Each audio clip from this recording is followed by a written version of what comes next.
तो दास के पास में बहुत सारे भगत भाई बहनों के इसी विषय को लेके फोन कॉल्स आए कि भगत जी, हमने नाम दीक्षा भी ले रखी है, हम मर्यादा में भी हैं, ज्योति पाठ का पैसा भी जमा करवा रहे हैं, इनके आश्रमों में भी जा रहे हैं, उसके बावजूद भगत जी हमें कोई लाभ नहीं, ना कोई आध्यात्मिक लाभ, ना कोई शारीरिक लाभ, उल्टा हम परेशानियों में घिर रहे हैं। बहुत सारे भगत भाई बहन के फोन आते हैं कि भगत जी, हमारी जो भूत प्रेत की बाधा है वो समाप्त नहीं हो रही, हम क्या करें भगत जी, कहाँ जाएं, बहुत दुखी हो चुके हैं, ज्योति पाठ के पैसे जमा करवा चुके हैं, मरने की नौबत आ रही है, अंत में आपका वीडियो देखा तो भगत जी हमें कुछ समझ में आया, इसलिए हम आपको फोन कर रहे हैं। तो इस प्रकार के जितने भी भगत भाई बहन संगत में हैं, जो भक्ति करते करते भी दुखी हैं, परेशान हैं, उन सभी के लिए मेरी विशेष प्रार्थना है कि आप जी ध्यान से सुनिए कि आपने करना क्या है। सबसे बड़ी मर्यादा तो आपने उसी समय तोड़ दी जिस समय आपने आंख बंद करके सतलोक आश्रम मैनेजमेंट हरियाणा के फर्जी नामदान केंद्रों से नाम दीक्षा ली। क्योंकि आप इंसान हैं, परमेश्वर ने आपको बुद्धि दी है, आपको विवेक दिया है। आप यदि परम पूज्य सतगुरु रामपाल जी महाराज जी के सत्संग सुन के नाम दीक्षा लेने के लिए तैयार हुए हैं, तो सबसे पहले आप लोगों ने यह विचार करना चाहिए था कि मैं जिसको अपना गुरु धारण करने जा रहा हूं, जिसको अपनी आत्मा का पति धारण करने जा रहा हूं, वे कहां हैं, कौन से आश्रम में हैं। सबसे पहले उस महापुरुष के दर्शन किए जाएं, उनके सत्संग सुने जाएं, आशीर्वाद लिया जाए, मन में कोई बात हो, कोई शंका हो, उनके सामने रखी जाए, उसके बाद मैं नाम लूं। लेकिन आप लोगों ने बिल्कुल भी विचार नहीं किया। और आप लोगों ने, बहुत सारे भगत भाई बहन तो यहां तक कहते हैं कि भगत जी, मुझे तो नाम दीक्षा लेने के 3 महीने बाद पता चला कि गुरुजी जेल में हैं। तो सबसे पहले आप लोगों ने यह विचार करना चाहिए था कि वो महापुरुष कहां है। और जब आपको पता चलता कि वो महापुरुष इसार की जेल में है, तो फिर आपने ये विचार करना चाहिए था, अपने आप से ये सवाल करना चाहिए था कि भाई ये संभव नहीं हो सकता। जिस महापुरुष का अमृत ज्ञान सुन के और मेरे जैसा व्यक्ति भक्ति को अपनाने की सोच रहा है, नाम दीक्षा लेने की सोच रहा है, ऐसा महापुरुष जेल में क्यों? जाहिर सी बात है, ऐसा महापुरुष अपनी तरफ से तो ऐसी कोई गलती नहीं करेगा, ऐसी किसी भी गलती का मौका शासन या प्रशासन को नहीं देगा जिससे उनको जेल जाना पड़े। अब यदि उन्होंने अपनी तरफ से ऐसी कोई गलती नहीं की है, तो फिर कारण क्या है, रीजन क्या है? और जब आप उस कारण की तहकीकात में जाते और जल्दबाजी ना करते, तो आपको बरवाला कांड के विषय में सब कुछ मालूम पड़ता। फिर आपको परमपिता परमेश्वर हमारे वीडियो भी भेजते किसी भी तरीके से, या किसी भगत भाई बहन के माध्यम से आप तक सच्चाई पहुंचवाते कि भाई बरवाला कांड का मुख्य कारण सिर्फ और सिर्फ काल प्रेरित सतलोक आश्रम मैनेजमेंट हरियाणा की मनमानियां थी। ये लोग ना तो पूज्य गुरुदेव जी के ज्ञान को समझ पाए, ना पूज्य गुरुदेव जी को समझ पाए, ना इस भक्ति मार्ग को समझ पाए, और इन्होंने अन्य संत और पंथों की तरह केवल एक धार्मिक धंधे के रूप में इस संत को और इस संत के सत्संगों को केवल एक हथियार के रूप में प्रयोग किया है। इनकी उल्टी हरकतों के चलते, इनकी मनमानियों के चलते पूज्य गुरुदेव जी को अपने जैसा एक आम इंसान समझते हुए उनको किसी भी तरह की बाहर की जानकारियां ना देना। जब भी कोर्ट की तरफ से कोई आदेश आता, कोई वारंट आता, तो उस वारंट के जवाब में झूठ पे झूठ, बीमारी का बहाना बना देते, झूठा मेडिकल बनवा देते। मैं इस बात का खुद सबूत हूं, मैं इस बात का खुद प्रमाण हूं। 2016 में, 2014 के बरवाला कांड के बाद में 2016 में जब ये पेशियां वगैरह शुरू हुई, तो खुद सतलोक आश्रम मैनेजमेंट हरियाणा का मुख्य व्यक्ति जो कानूनी प्रक्रियाओं को जो संभाल रहा था, विकास, उसका खुद मेरे पास जयपुर में फोन आया और कहा कि अपना एक भगत है कृष्ण कुमार, हमें उसका झूठा मेडिकल बनवाना है, उसको कोर्ट में पेश करना है। वो क्रोथा कांड वाले मुकदमे में फरार था। तो उस समय दास को भी इतना नॉलेज नहीं था, इतना ज्ञान नहीं था। 2015 की बात थी ये। तो दास ने कहा कि भगत जी मेरे बहुत जानकार हैं जयपुर में और मैं बनवा दूंगा, कोई दिक्कत नहीं। तो बोला भगत जी कल सुबह उसकी तारीख है और आप रातों रात मेडिकल बनवा के लेके आओ। तो दास की जानकारी थी। दास जयपुर से जो प्रहलाद भगत है, जो जयपुर का नामदान संचालक है, आप उनसे पूछ सकते हैं। जयपुर वाले प्रहलाद को साथ में लेके, और पुण्यात्माओं आप लोग जो दान धर्म करते थे नामदान केंद्रों पे, उसी दान पेटी में से 16,000 रुपए निकाल के, क्योंकि दास ने मुझसे बात की थी, जयपुर के झोटवाड़ा में मेडिकल नर्सरी थी, सरकारी डॉक्टर था, दास ने बात की थी। 16,000 रुपये उसने मांगे सिर्फ उसका जो सरकारी जो रजिस्टर है उस पर लिख के देने के कि ये हरियाणा का इस गांव का ये आदमी इतनी तारीख से इतनी तारीख के बीच मेरे पास हॉस्पिटल में मेरे यहाँ पे मेरे अंडर में रहा, मैंने इसका ट्रीटमेंट किया। ये झूठ लिखने का सिर्फ 16,000 रुपये। मैं जयपुर में प्रहलाद के साथ गया, उस व्यक्ति को 16,000 रुपये दिए और जैसा मैनेजमेंट वालों ने हमें उसका नाम गांव और पता बताया था भगत का, वैसा ही हमने उसको बताया। पर्ची हमने फाड़ी और रातों रात जयपुर में ही एक भगत है, नाम मैं उसका मेरे दिमाग में नहीं आ रहा है, उसका पिता जयपुर में रेलवे में नौकरी करता है। उनके पास में अर्टिगा गाड़ी थी, मारुति सुजुकी की अर्टिगा 4 व्हीलर। तुरंत उसको फोन किया, बाईकास्ट वो यादव है, नाम मेरे दिमाग से निकल रहा, सुमित है या ऐसा कुछ नाम था उसका।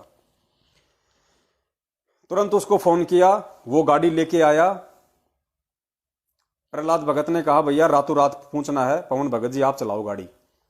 दास ने गाड़ी पकड़ी, हम तीनों बैठे, मेडिकल साथ में लिया और रात को तकरीबन 8 बजे खाना वाना खा के हम हिसार के लिए निकल गए। मैनेजमेंट वालों ने कहा कि आपको सीधा हिसार में आना है कोर्ट में।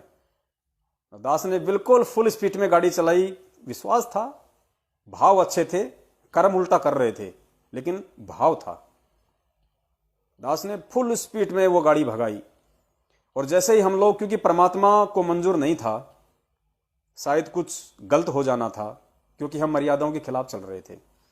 जैसे ही दास ने जयपुर से 15-20 किलोमीटर आगे चल के चोमू शहर आता है, जैसे हमने चोमू को क्रॉस किया तुरंत मैनेजमेंट वालों का फोन आ गया कि भाई तारीख कैंसिल हो गई है और अभी आप लोग मत आओ। तो तुरंत हमने वहां से गाड़ी वापस मोड़ दी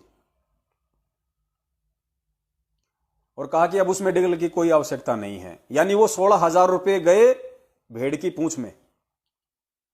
वो भगत समाज का, जिन बेचारों ने संकट निवारण के लिए, दुख निवारण के लिए, भगवान से आध्यात्मिक लाभ प्राप्ति के लिए, अपने मानव जीवन को सफल बनाने के लिए अपनी मेहनत की पाई पाई जिन्होंने जोड़ रखी थी, और जो नामदान केंद्रों पे जिन्होंने ज्योति के रूप में, पाठ के रूप में या वैसे दान के रूप में जिन्होंने वहां पैसे डाले थे उन दान पेटियों में, उन दान पेटियों का इस प्रकार से दुरुपयोग, उसके बाद वो मेडिकल हमने फाड़ दिया।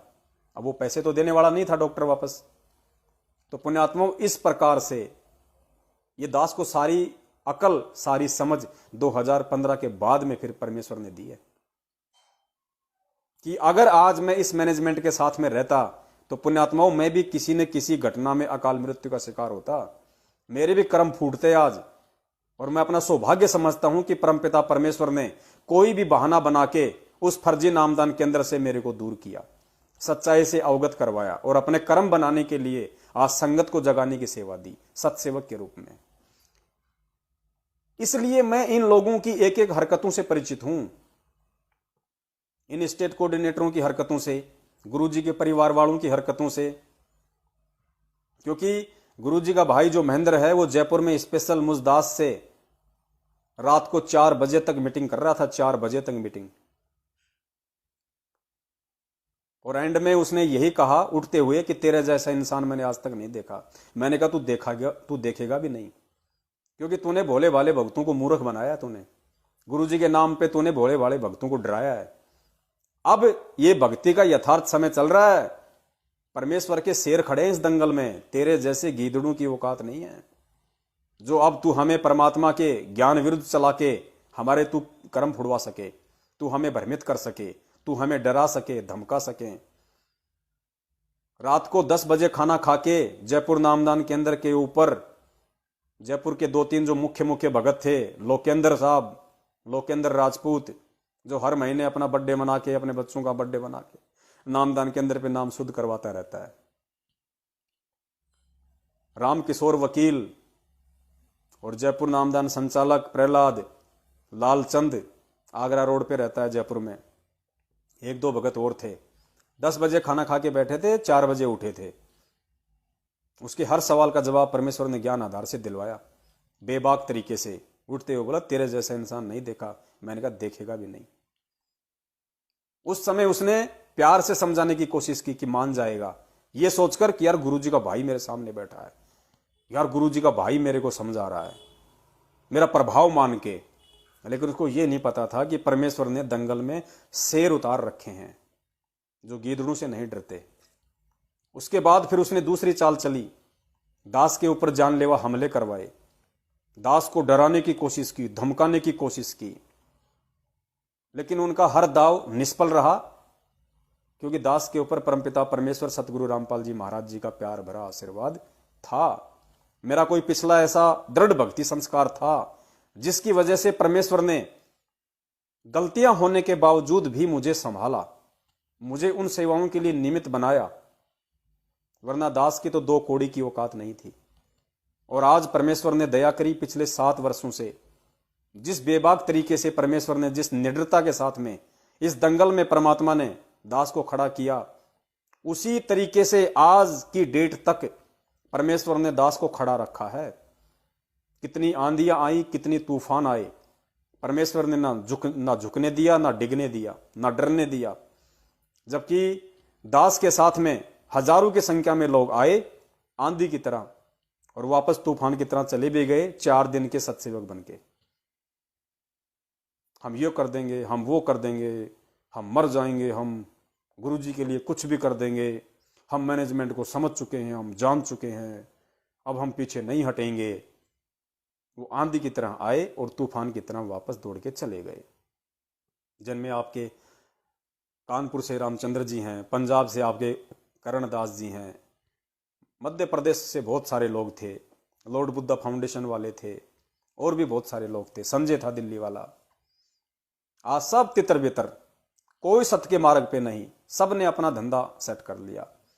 कोई परमेश्वर में कमियां देख के दूर हो गया, कोई मान बड़ाई और अहंकार में आके दूर हो गया, कोई राग देवेश और ईर्ष्या की आग में जल के दास से दूर हो गया कि यार ये तो दिन ब दिन फलता जा रहा है, फूलता जा रहा है। संगत में गुरुजी के भाई को भी लोग इतना नहीं जानते, गुरुजी के बेटा बेटी को भी लोग नहीं जानते। और पवन दास का चाहे जापान में जाके नाम ले लो किसी भगत के आगे, वो कह देगा अरे पवन दास, भले ही वो उल्टे रूप में ले रहा है कि नहीं नहीं नाम खंड हो जाएगा उसका नाम लेने से, तो उसका नाम मतलब नाम खंड हो जाएगा। भले ही वो किसी भी रूप में जानता है और संगत में हजारों की संख्या में पवन दास होंगे, लेकिन पवन दास का अगर नाम ले दिया तो सीधी सुई जयपुर वाले पवन दास के ऊपर जाएगी। तो भाई ये परमेश्वर की मेहर है। मैंने कब चाहा था कि मुझे मान बढ़ाई मिले, और मुझे मिल क्या गया इस नाम से। मुझे तो इस नाम से गालियां मिली हैं, मुझे तो इस नाम से डंडे मिले हैं, मार पिटाई मिली है, मुझे कोई पेंशन थोड़ी मिल रही है। लेकिन परमेश्वर ने दास को सद्बुद्धि दी, दास को समझा दिया था। दास ने बिना किसी लाग लपेट के, बिना किसी पद प्रतिष्ठा के, बिना किसी माया के, बिना किसी मान बढ़ाई की इच्छा के इस सेवा को अपने हाथ में लिया था। आज भी यही स्थिति है, और परमेश्वर की दया रही तो आने वाले समय में भी यही स्थिति होगी। इस दास से दूर वो लोग हुए हैं, सच्चाई से दूर वो व्यक्ति हुए हैं, वो भगत हुए हैं जो मात्र मान बढ़ाई और अहंकार के लिए, संगत में अपना नाम करने के लिए ही सत्सेवक बनने के लिए आए थे। लेकिन ये सत का मार्ग है, परमेश्वर अंतर्यामी है। ऐसे व्यक्तियों को जिनका दोगला आचरण है, जिनके मन में कुछ और, यानी मुख में राम बगल में छुरी, ऐसे व्यक्तियों को परमात्मा दास के साथ नहीं टिकने देता, बिल्कुल भी। तो ये दया रही परमपिता परमेश्वर जी की, और इस प्रकार से परमात्मा ने दास को संभाल के रखा, अन्य सत्सेवक भाई बहनों को संभाल के रखे हुए हैं। हम उस परमेश्वर के शुक्रगुजार हैं।